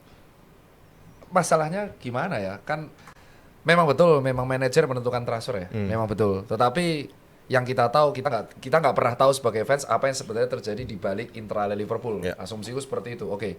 Tapi yang kita tahu adalah Slot dapat stok pemain ini. Pemain yang menurutku secara individual mereka luar biasa. Apalagi Wirtz itu aku berharap seperti Modric, jujur. Jujur aku berharapnya Wirtz tuh oke lah di musim pertama seperti ini tapi kita lihat paling enggak dia bisa seperti Modric lah. Dia sangat berimpact dan muka-muka kaki kecilnya seperti itu. Cuman Slot ini adalah tipikal pemain yang aku bahkan nggak paham. Setelah dia mendapatkan juara IPL, aku masih ingat banget di 5 game terakhir Liverpool tuh musim lalu kita flashback ya. Musim lalu ketika Liverpool juara IPL itu kalau nggak salah Liga belum selesai dia udah ke Ibiza. Iya. Arne Slot udah pesta juga tuh di klubnya anaknya. Cangkrik ini memang botak satu biji itu. Dan ketika masuk ke sini, yang aku nggak suka tuh keputusan dia memaksakan Gakpo selalu first line up. Dan itu menjadi kontroversial bukan hanya di fans Indonesia, tapi hampir seluruh dunia.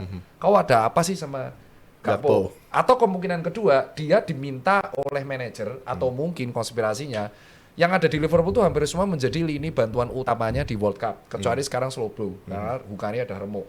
Wirtz iya, Van Dijk iya, dan apakah mungkin dia cenderung tidak mau memaksakan pemainnya karena takut merugikan dia di World Cup apa gimana. Tapi yang ketiga memang ini pelatih memang takut untuk membuat keputusan yang high risk. Jadi di dunia kita bisnis itu kan kita melihat keputusan ada 2, ada high risk, ada low risk. Nah, Slot itu low risk, main aman terus. Jadi ya dia punya pakem seperti ini, ganti pemainnya seperti ini, oke. Ya udah, dia nggak mau lagi tuh mengubah pakem-pakem yang sudah ada karena dia menganggap kalau mengubah pakem ini kemungkinan akan remuk. Dan itu terjadi. Oke, Chiesa main lah kita full time dan ketika Chiesa main full time dia agak kebingungan ya. Slot geleng-geleng. Ya itu Slot seperti itu. Jadi dia anggap gara-gara kamu main jelek ini. Padahal ya kalau aku jadi Chiesa, kowe goblok ya Mas, sudah saya masuk 10 menit dipaksa main dari awal ya aku bingung. Kalau Chiesa bisa ngomong bahasa Jawa mungkin seperti itu. Makanya dia ditarik menit ke 60 kan. Padahal menurutku kalau kita lihat Chiesa walaupun kebingungan, etos kerjanya luar biasa di Warsaw itu. Dia kadang naik tiba-tiba turun di belakang, tahu dia kerebut bola dia turun. Nah itu sebenarnya yang harus dilihat dari Liverpool bahwa melihat permainan aku setuju dengan Pak Sabto ya bahwa melihat first tuh Mas Aldi ini termasuk fans yang melihat data. 008, 009 betul dia memang tidak ada dedikasi gol sama assist di situ, tapi permainan dia untuk kacamata orang yang baru masuk IPL itu nggak jelek-jelek banget. Benar. Dan kemungkinan Wirtz tuh ada konspirasi tersinggung ya disamain dengan Dorgu. Golnya bagus sih kemarin Dorgu golnya bagus. Terus, ngegol. Akhirnya ngegol bagus juga. Aduh, keselak gua. Nah, ngomong-ngomong tentang Dorgu, kita akan membahas Manchester United. Rajanya laga-laga Boxing Day dengan rekor yang lagi begitu impresif, menang dengan juga cara yang dramatis. Udah ini biarin dokter Tirta Hadapi aja. Newcastle United. Kita kasih dulu Dr. Tirta. Iya, udah sesi buat dia aja. Reaksi lo Tidak Dr. ada Tirta. fans MU. Oh, sama kan? Liverpool terus dulu. Iya. Orang-orang keren itu IQ intelektual Liverpool. MU juga dong. Ya. Enggak, jadi aku tuh gini ya. Disclaimer. Gini ya. Di dalam musim ini satu hal yang tidak aku expect dari MU adalah dia bisa ngalahin Liverpool di Anfield. Ya. Separah itu permainan Liverpool kemarin. Iya kan? Separah itu, dan kita bobolnya itu dari corner. Iya. Dan kita tuh berkali-kali bobol dari corner. Sebenarnya kalau orang melihat kekalahan kita dari MU tuh orang lihatnya, wah MU menang. Enggak, sebenarnya itu tamparan keras karena kita tuh bobol dari tendangan-tendangan mati yang sebenarnya harusnya kita bisa. Defending set piece. Iya gitu loh. Dan kemarin bobol juga dari Leeds, bola mati. Kita bahkan bobol dari Wolves kemelut gak jelas. Iya. Kita sering bobol dari hal seperti itu, dan omongan Bang Aldi itu bener. Harusnya kekalahan dari MU itu membuat Liverpool sadar kan. Enggak, kekalahan Liverpool dari MU tuh yang ngancurin Liverpool musim ini. Iya. Dan itu benar. MU menang 2-1 kan habis itu. Dan lo akuin itu ya. Aku gentle ngakuin bahwa kekalahan Liverpool dari MU di Anfield itu ngancurin mental Liverpool. Kan itu kalau nggak salah kalah sama Crystal Palace dulu, ngakhiri kemenangan beruntun, terus kalah lagi sama Chelsea lewat gol akhir, terus kalah sama MU. Udah habis lawan MU, mereka tuh kayak cengoh, masui kalah. Reaksi orang normal, oke bangkit kita. Gatel kalah itu. Gatel. Nah itulah hancur ya, dan aku harus apresiasi MU di situ, bisa menghancurkan mental Liverpool. Dan trofi MU itu cuma itu musim ini. Di saat itu ya, mampu Sampai mengalahkan- sekarang, sampai akhir musim tuh trofi Mampu MU adalah mengalahkan mampu Liverpool mengalahkan di Liverpool Anfield. 2-1 di Anfield. Iya. Itu trofi. Ada plakatnya. Dicetak tuh besok. Menahan Arsenal 0-0 juga. Iya, menahan Arsenal. Apa? 0-0. MU. 1-0. Oh menang. Yang dipertanyakan adalah Arsenal kalah lawan Liverpool. Nah, itu tanpa aneh bisa tuh. golin. Itu aku justru mau tanya, Anda fans Arsenal kan? Iya. Bayangkan tim calon juara bisa kalah sama Liverpool yang ngebapuk. Menurut Anda kenapa itu? Dan kalau sampai Januari kalah lagi, bubar mas. Gitu. Kita fokus ke MU sekarang kan. Oke, saya tanya, Liverpool seburuk Liverpool itu bagus waktu itu. Arsenal aja nggak bisa manfaatin banyak peluang. Menciptakan peluang banyak saat Arsenal itu full kan? Ada Gabriel juga kan? Iya. Ada. Lengkap kan? Ya, Arsenal nggak pernah lengkap musim ini. Oh iya betul. Nggak pernah lengkap musim ini Arsenal. Dari awal musim nggak pernah lengkap. Tapi saat itu bisa kalah. Saat itu bisa kalah. Tapi ya Liverpool sekarang kan di Aston Villa tuh juga kalah. betul dari awal. Sebenarnya dari awal malah jelek gitu kan. Cuman ya it's EPL. Nah, itu saling loh. malahkan. Itu. dia. Kalau MU saya pikir kayaknya besok akan bersaing dengan Chelsea dan Liverpool di posisi 4 sampai 5. Tapi biar adil kemungkinan besar 4-nya Liverpool, 5-nya Chelsea, 6-nya MU. Nah, Liverpool nggak 3. Apa? Liverpool nggak 3. Saya ragu deh bisa nyelip Aston Villa.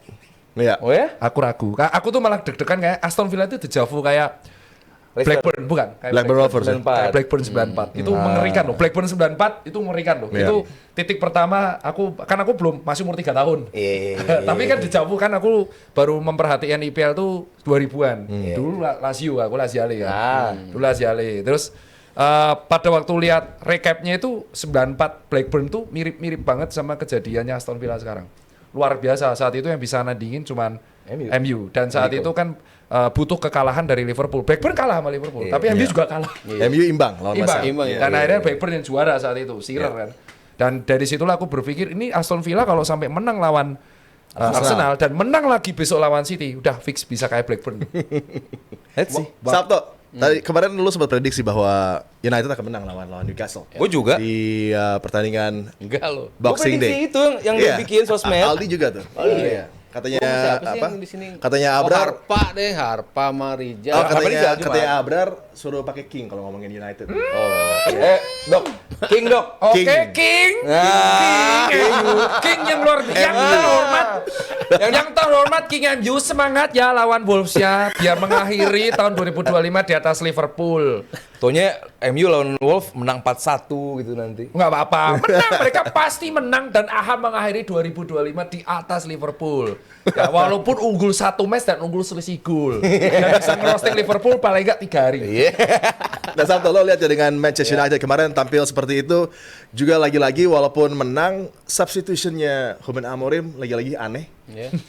Nggak membuat tim jadi optimal, justru membuat fans United ketar-ketir tuh di 20 menit terakhir untuk melihat perjuangan dari Manchester United. Lo melihat seperti apa nih yang menjadi approach dari Amorim? Iya, ini PR juga ya. Kan gue selalu bilang, gue kan nggak pernah menyalahkan dia ketika memulai sebuah match. Karena tiap mereka mulai match, convincing banget kan. Ya, ya. Selalu nyerang, kena tiang, kena mistar segala macem. Mereka selalu positif untuk memulai sebuah laga. Tapi untuk bisa ketika mereka ngegolin, ketika mereka unggul, tapi habis itu kadang-kadang mereka kebingungan gitu. Bisa disamain. Tapi yang gue suka dari timnya Amorim sekarang, mentalitinya beda dibandingkan musim lalu gitu kan. Gue selalu bilang ketika lo unggul, lo disamain, habis itu lo pasti kalah lah 3-1, 4-1 ketika lo dari unggul disamain gitu. Tapi sekarang lo bisa nyamain balik, lo bisa unggul lagi, ketika lo tertinggal lo bisa nyamain. Mentalitinya udah kelihatan gitu. Dan how they play menurut gue tuh udah kelihatan apa yang dimau sama Amorim sudah dimengerti sama para pemainnya nih. Kita harus bermain seperti ini. Kita nggak ngira Mount bisa tampil seefektif itu. Kalau Kunya kan memang selalu seperti itulah ya, selalu di atas rata-rata lah dia bermain. Walaupun kadang-kadang mulai babak kedua udah mulai bingung juga tuh dia mau mainnya kayak apa gitu. Tapi ini mah nggak lepas dari manajemennya Amorim menurut gua. In game management dia yang masih gue pertanyakan sampai sekarang. Pergantian pemain yang sering keliru, pergantian pemain yang akhirnya membuat mereka harus bertahan total di lini pertahanan, di mana akhirnya lawan bisa balik lagi ke permainan ketika mereka melihat ada peluang, ketika mereka bertahan dengan begitu dalam gitu. Itu yang menurut gua masih kurang bisa membuat United stabil itu karena Amorimnya dengan keputusan-keputusannya di in game management gitu. Tapi gue cukup yakin dengan tidak adanya Bumo, tidak adanya Ahmad, itu kan kemarin ketika mereka sempat menang ya sebelum ini. Ya. Tanpa Ahmad dan juga tanpa Bumo, tetap aja mereka tetap bisa tampil oke gitu. Kunya bagus, si Mount juga tampil oke. As a team mereka sudah mulai menunjukkan tidak ada nggak ada Bruno pun gue bilang, gue yakin nggak ada Bruno mereka tetap bisa tampil karena Newcastle-nya juga naik turun juga, performanya naik turun sehingga gue meyakini bahwa United bakal bisa memetik kemenangan di situ dan kebukti cukup stabil dari sisi bermain, dari sisi peluang yang diciptain juga begitu oke. Dari sisi mencoba menyaring serangan lawan lalu mereka melakukan counter juga bagus juga, sehingga menurut gua tim ini akan tetap oke lah ya dari sisi permainan walaupun at the moment mereka kehilangan Bumo sama Ahmad. Ya, di Newcastle patut nggak fansnya khawatir? Sangat inkonsisten di Premier League, lagi ada kekalahan yang dirasa, tapi sepertinya pressure untuk Eddie Howe nggak pernah ada. Bahkan dia sekarang menjadi salah satu top candidate menggantikan Tuchel setelah World Cup untuk kesebelasan nasional Inggris. Lo melihat Eddie Howe dengan Newcastle yang harusnya progresinya ada, tapi sepertinya agak terganggu di musim ini dengan lagi kekalahan yang cukup menohok nih menghadapi Manchester United. Iya, kalau buka data, Newcastle megang bola 67% kalau nggak salah. Tapi yang gue harus apresiasi adalah sebenarnya dari minggu lalu juga gue udah apresiasi soal MU gitu. Mereka akhirnya mulai perlahan tapi pasti menemukan apa yang mereka ingin mainkan gitu. Dan puncaknya game kemarin, ini yang gue bilang dari awal musim, MU nggak bisa pakai 3-4-3. Akhirnya mereka berubah pakai 4 back. Dan itu yang pada akhirnya mendapatkan pujian ESPN, Sky, CBS, semua itu yang dipuji. Pada akhirnya kenapa baru sekarang pakai 4 back? Kenapa nggak dari kemarin-kemarin? Nunggu Lihab datang. Nunggu emergency kayaknya. Nunggu emergency. Pada cedera kan. Pada cedera. Karena begitu mereka pakai 4 back dan masuknya tadi babak kedua ada yang main juga ada yang muda, Yoro masuk, oke kok. Segala macem. Dan ini memaksa Newcastle menjadi tim yang bertahan dengan 5 pemain. Newcastle bertahan dengan 5 back. Dipaksa bertahan oleh MU. Meskipun penguasaan bola menang Newcastle. Artinya apa? MU berarti masih dalam kondisi sulit mengembangkan permainan. Tapi saat menyerang mereka seberbahaya itu. Kalau emang mereka biasa aja nggak seberbahaya itu, Newcastle ngapain bertahan sampai 5 orang? Karena emang 1-2 serangan dari MU ini cukup berbahaya. Dan akhirnya lewat Dorgu, pemain yang dianggap punya kebebasan lebih saat menyerang, saat dipakai sebagai winger kanan, saat pakai 4 back, dia menjadi winger kanan, dia punya kebebasan, dia punya keterlibatan. Lu buka statistiknya, lu tonton pertandingannya, Dia punya text on ke dalam, dia punya 3 shot, 3-3-nya on target, dia punya passing akurasi ke dalam juga cukup bagus, semuanya oke untuk Dorgu. Satu hal doang yang jelek. Apa tuh? 13 lost passes atau lost possession. Turnover. Artinya apa? Dia nggak dapat support yang baik dari temennya, dari bek kanannya, dari midfieldnya, dari strikernya yang turun. Selebihnya Dorgu bermain bagus banget. Puncaknya juga pas set piece. Dan gua sih tadi rada bingung soal Mas Haryo bilang pergantian pemain yang nggak on point. Gue sih bilang ini opsi di benchnya aja sih, Mas. Tapi kalau lo masukin misalnya Siapa? Zegzi, Masukin Zegzi, oke. ketika lo masih memainkan Šeško yang punya speed, punya pace Ya. untuk bisa membuat pressure di sepertiga akhir Ya. lapangan Newcastle. Tapi kan Zegzi ketika masuk, lo lihat dia slow banget, dia membuat agak sluggish gitu kan. Jadi Newcastle bisa memanfaatkan itu dengan bisa lebih menguasai bola tanpa adanya pressure di kesempatan build up Oke. pertama. Saat ada Sesko, apakah Sesko berdampak? Nggak juga. Dampak dong. Dampak, berdampak. Semaksimal Sesko nggak bikin gol juga. Iya, Tapi kan tapi movement kan dia. Tapi dicari pemain lain yang punya dampak pemain lain kena sih. mister juga loh. Emang pemain nggak kena capek? tiang juga. Ya kan ada pemain lihat ini squad udah sangat tipis. Pamorim nggak mau ambil risiko pemainnya cedera lagi. Ini udah squad setipis ini lu mau berharapkan ada yang cedera lagi kan nggak mungkin. Dipirit-pirit juga kalau kata Bang Aryo. Biar nggak ada yang cedera. Lihat Fredrickson main sangat muda jadi back cukup bagus. Nah, Fredrickson ini kan sempat dikritisi nih sama Amorim kan. Iya sempat semua juga Bahkan juga dari bomb squad sekarang udah masuk lagi Iya. Tyrell Malacia. Iya. Lo ngeliatnya ini Bek kanan. sebagai suatu hal Bek apa? kiri. Apakah ada second chance yang diberikan oleh Ruben Amorim untuk pemain-pemain yang mungkin dalam tanda kutip sempat tersingkirkan Ini festive period. untuk memaafkan? Satu itu. Kedua, ini jadwal sangat padat. Jadi kita melihatnya jangan disamakan sama regular weeks. Ini jadwal padat. Mas Dokter Ita pasti bisa bicara lebih banyak soal gimana lu cara menjaga fatigue pemain agar nggak terlalu overuse. Enggak, gue ngomongin ini bukan game kemarin doang di. Maksud gue sepanjang musim pergantian pemainnya Amorim tuh sering membuat tim ini justru nggak stabil. Oke. Coba dia. Iya, sering-sering melakukan pergantian. Terutama makanya gue bilang in game management dia yang menurut gue masih banyak yang nggak on point. Oke, kalau Kemarin jadi pertanyaan pas narik Casemiro ya. Casemiro juga iya 56 menit diganti. iya, Itu yang Mason Mount sampai parah. 46. Ya, itu juga aku ya termasuk fans rival yang MU sih. Dulu aku sempat protes sama beberapa fans MU. Kok Amorim memaksakan ini aku pernah protes hal sama. Kok maksain 3 back bla bla bla bla. Cuman kalau aku melihat ini pandangan kan takutnya wah Dokter kita bias ya. Sekali ini nggak biasa. Kalau kita lihat firstnya Amorim di MU musim lalu, memang hancur MU tuh. iya. Dengan squad seadanya warisan ETH yang menurutku busuk banget. Iya. Dengan dia memaksakan formasi 3 back, oke, posisi 16. Ini posisi 5, merepotin Liverpool loh. Jadi menurutku kayaknya mulai ada hasil nih. Iya, setuju. Ya berarti formasi 3 backnya hasil dong. Sekarang kan dia menang 4-3-3. Karena kepepet udah nggak ada Betul, stok lagi. karena kemarin dia mengharuskan untuk bermain dengan 4 back karena Newcastle-nya lini tengahnya tiganya itu petarung semua. Serem, Dia Cok. butuh lebih banyak orang. Sopo Makanya dia yang taruh gede banget 4. itu. Jolinton. Wah itu Hafu Iya, tuh. sekarang Jolinton, kapan Guimaraes sama MU Tonali. menang di tengah? Nggak pernah. Nah, Emang bola panjang ke depan, bola panjang ke winger mulu. Di Liverpool aja lagi. Liverpool aja Kapan? Kapan? Masalahnya menang lawan bukan tengah? hal Jawab baru. dong, lawan Liverpool. Iya, masalahnya bukan hal baru bagi MU untuk membypass midfield, bukan hal baru. Langsung ke Dorgu, langsung ke winger. Lo kebayang nggak ada Casemiro nih, Nggak ada Bruno juga. nggak ada Bruno Ya juga. udah. Iya. Ya udah, makanya lo butuh lebih bantuan di lini tengah. Makanya dia mainin 4 back sama 2 gelandang bertahan. Dia membutuhkan komposisi seperti kemarin. Makanya kemarin dia tampil dengan 4 back. Jadi menurut lu Cuman, next-nya bakal 3 back lagi? kalau 3 backnya 3 back lagi. Oke. balik lagi dalam performance yang maksudnya secara fit mereka bisa main, gua rasa mereka kan tampil dengan 4 back lagi karena 3 back lagi? 3 back lagi Iya. karena emang sistem itu yang sudah kebukti work sama United Dari posisi sekarang. 16 tuh. Sekarang posisi menurutku ya 5 atau 6 atau mungkin posisi 4. Menurutku apa yang ditampilin Amorim dengan muka stresnya sekarang, Stres mulu. stres sampai mukanya tuh kurang tidur. Nampak tua. Itu muka kurang tidur, dikit lagi stroke itu. Amit-amit ya, amit-amit. Jangan stroke dong. Amit-amit Jangan, Amorim ya. amit-amit. Itu tapi mulai ada hasil dan merepotkan lawan.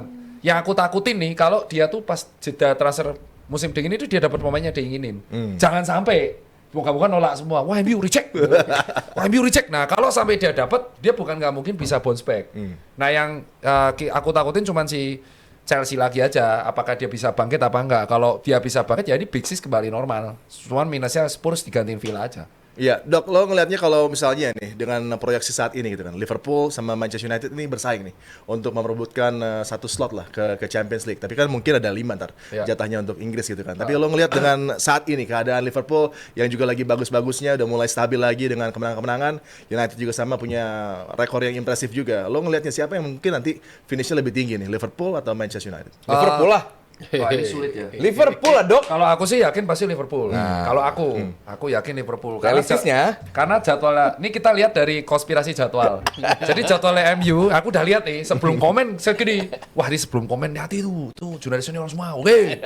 Kita cek MU tuh jadwalnya aneh. Ya. Dia tuh main tiap 3 hari sekali. Dia main hari Rebo, terus main itu, dan dia tuh dapat jadwal paling kasihan, yaitu setelah lawan Arsenal, lawan City. Yeah. Lawan City, lawan Arsenal. 2 kali berturut-turut lawan tim nomor 1, 3. Itu sekali gurem semua itu. Jadi kemungkinan besar si MU ini akan kehilangan poin riskan karena dia dapat 2 jadwal berat. Tapi anehnya setelah lawan Liverpoolnya baru di Mei. Nah, itu penentuan sesungguhnya. Tapi Liverpool tuh problemnya gini, percuma kamu menang lawan tim besar, kalau kamu poin yang lain juga hilang. Aku nggak masalah Liverpool mau ugly win kayak, mau dia harus kebobolan nggak clean sheet, atau mau yang ngegolin harus Curtis Jones, nggak masalah. Yang penting menang 1-0 10 kali itu lebih penting.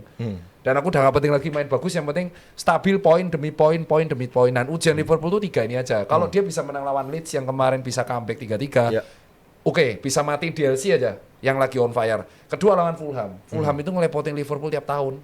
Pasti. Wah, Fulham, sumpah catat. tuh. Itu tim paling Timnya doi. ngeselin. Ngerepotin Arsenal juga. Timnya dia. Oh iya, tim Arsenal juga. Itu yang musim lalu kalah ya. Betul, menit akhir. Itu aku ingat banget. Aku lagi liburan sama anakku, terus aku bete Liverpool tuh kalah. Tiba-tiba Arsenal juga kalah. Happy langsung. Ini ngapain? Fulham tuh paling ngeselin jujur. Nah, terakhirnya baru 9 Januari kita ketemu.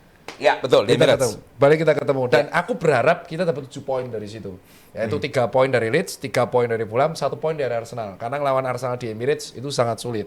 Tapi kalau dikasih 9 poin ya alhamdulillah. Ya, terakhir nih. Kalau untuk mulai ada yang berisik nih fans United, padahal terakhir major trophy mereka dapetin ketika eranya Jose Mourinho buat King Manchester United yang buat sudah King. begitu lama nggak memenangkan major trophy. Lo punya kata-kata penutup nggak nih sebelum kita berpindah ke Arsenal?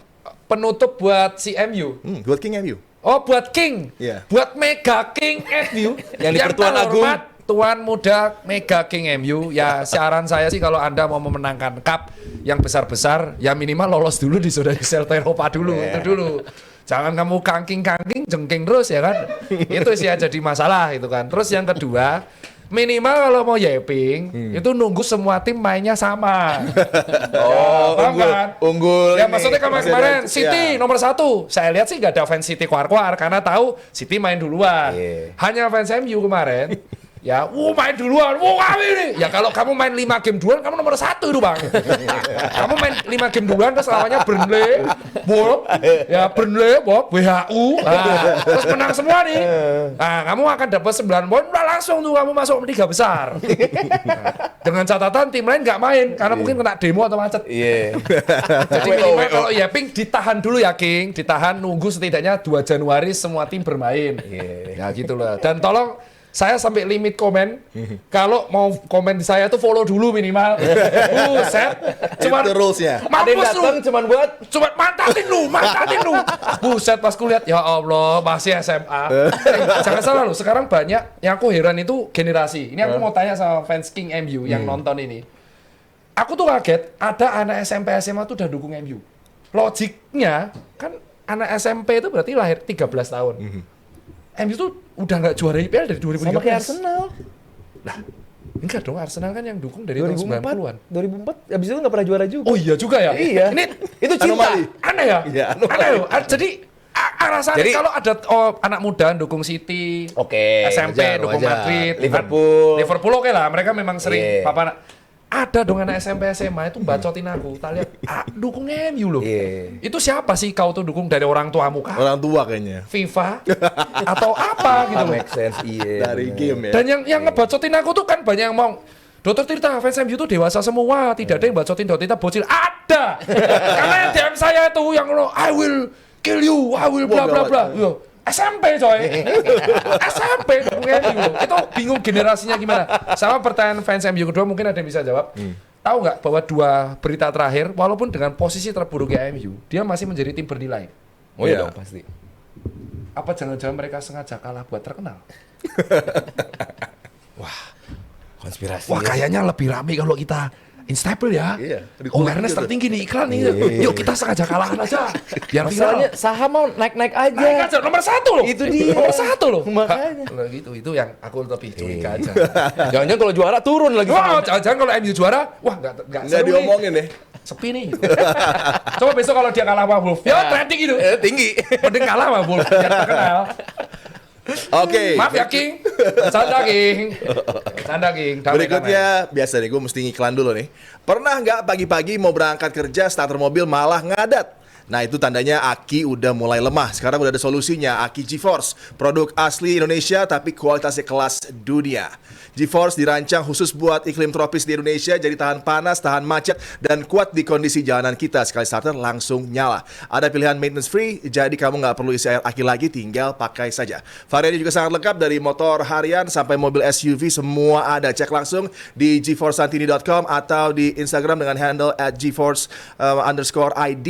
Jadi kalau kamu pengen aki yang awet, kuat, dan siap nyala kapanpun, pilih GeForce, aki jagoan dari Indonesia. Dan berikutnya kita akan melangkah ke saweran yang udah mulai banyak juga nih, dari David Ginola. Keren banget namanya. Winter transfernya JMTV ternyata Dr. Tirta. Welcome dok, ditunggu duarnya dok. Enggak, saya nggak bisa marah di sini. Nggak bisa katanya. Ini branding yang beda dan ini pertama kali, jujur pertama kali aku nge-branding, maksudnya keluar SE kayak gini, karena diskusi kayak gini biasa di tongkrongan. Debat. Endingnya sampai jam 3 terus debat kusir aja. Konspirasi lagi. Konspirasi mengenai wah, ini kayaknya mereka sengaja deh main aman biar gak cedera lutut. Nah, itu tapi mulai terbukti. Isak korban. Tambah takut kan pemain-pemain. Orang pada overall ya. overall. Oke, Indra HL ya. Buat Dr. Tirta, kira-kira MU masuk UCL nggak untuk Mas Haryo? Apakah benar formasi MU kemarin buat bingung Newcastle? Analisisnya mau dong. Saya Dr. Tirta dulu. sih pengennya mereka nggak masuk UCL. Jujur, ribet. Percayalah sama saya ya. Kalau MU ini bisa sampai masuk UCL, ini yappingnya akan melebihi Arsenal kalau juara IPL. Jangan sampai, beneran. Jujur ya, saya tuh bukan benci MU, cuman waduh bos, kamu harus meladeni komentar fans MU yang wah luar biasa kayak gitu. Menang lawan Liverpool 2-1 kayak gitu. Apalagi kalau mereka lolos UCL, siap nih King, treble King, yakin pasti. Let's say MU masuk UCL, Liverpool enggak. Gimana? Wah, habis tuh aku. Nah, gimana? Wah, itu turn off comment. Kayak kemungkinan besar akan turn off comment atau memfilter komen tulisan MU saya hidden. Oh, itu setahun kayak bete banget tuh setahun tuh. Habis itu. Walaupun saya tahu MU juga akan jadi penggembira di sana. Kayak tim namanya geng. Berikutnya Sabto punya jawaban terhadap tadi pertanyaannya tentang Iya. United yang bikin Newcastle bingung. Sebenarnya bikin bingung cuman enggak sih, cuman gimana mereka ngepresnya Newcastle bikin Newcastle nggak efektif mainnya. Lebih ke penumpukan pemain itu. Oke, di tipis saja tentang Arsenal yang akan bertemu dengan Aston Villa sebelum kita tutup. Waktunya habis nih. Jadi Tuh, terbukti ya. Chance. Arsenal dibungkam di sini gara-gara ada Liverpool baru begini jadinya. Chance ya. Karena udah sering banget diomongin Arsenal kan. Selalu Arsenal, aduh nggak apa-apa deh, nggak apa-apa. Bukan. Iya. Jadi gimana? Ali Bawazir. chance Arsenal untuk sekarang tentu akan Arsenal. berbeda menghadapi Aston Villa. Sekarang ada Saliba, ada Gabriel. Oh, jadi menurut lo Aston Villa menang ya pada ya? Oh, pada berharapnya Aston Villa menang. Oke. Bang. Enggak. Ini menang Arsenal. Ini akan menjadi, gue setuju tadi sama Dr. Tita, ini menjadi pembuktian. Kalau emang Arsenal bener-bener pengen tetap ada di jalur juara, gue gak bilang juara ya, tetap ada di jalur juara, ya ini game yang harus dimenangkan, karena ini akan menjadi 6 game win buat Arsenal. Oke. Karena kalau menang, jaraknya jadi 6 poin kan sama Aston Villa. Ya, Tapi kalau sampai kalah atau seri poinnya sama, dan City tentu ini akan menjadi mengawali tahun sebagai puncak klasmen City. Momentum ada di City juga. Momentum ada di City Ada di juga City gitu. juga. Jadi buat gue ini game bener bagus banget bagaimana 2025 di wrap up dengan baik oleh Premier League. Ada dua tim yang sama-sama punya kans juara dan sama ada satu tim juga Man City yang bisa menjadi pencuri. Jadi Arsenal ngejagain pialanya nggak lama-lama banget sampai akhir musim gitu. Jadi di awal musim enggak lah, tapi Arsenal tetap gue rasa tetap akan menjadi juara. Tapi 6 game ini ya, 6 game ke depannya Arsenal. Iya. 6 tim yang mereka hadapin itu yang di musim lalu Oh ya, dari 3 game sebelumnya udah. fixturesnya bareng, Iya. nggak ada yang menang. Ya, seri semua kehilangan poin. 2 kali kalah, Iya. 4 kali Asli, betul. Nah, 3-nya udah menang Arsenal nih. Nah, On goal FC, penalti FC, semuanya biarin. Oke, Arsenal di Desember dengan 3 on goal, Gyökeres 1 gol aja. Yang dihadapi adalah Aston Villa yang bisa kembali dan bisa membalikan keadaan Iya. dengan memenangkan 18 poin dari Sesko dan tertinggal. Sesko dan Isak gak bikin gol kan? Tapi Iya. oke. Oke, thank you Dokter Tita. Semoga kita ketemu Siap, lagi. thank you, Pak D. Top class Thank you, dan Dokter. thank you Sabto, thank you Aldi Bawazir. Thank you, Terima kasih Happy New banyak Year. JM Team yang sudah menemani kita dan udah nyawer juga begitu setia, dan selamat Natal dan Tahun Baru, dan tentunya terima kasih untuk GeForce, dan saksikan klip DPI di channel YouTube Dewan Politik Indonesia. Sampai ketemu di hari Jumat. Welcome Dokter Tirta. Woi, woi, woi, woi.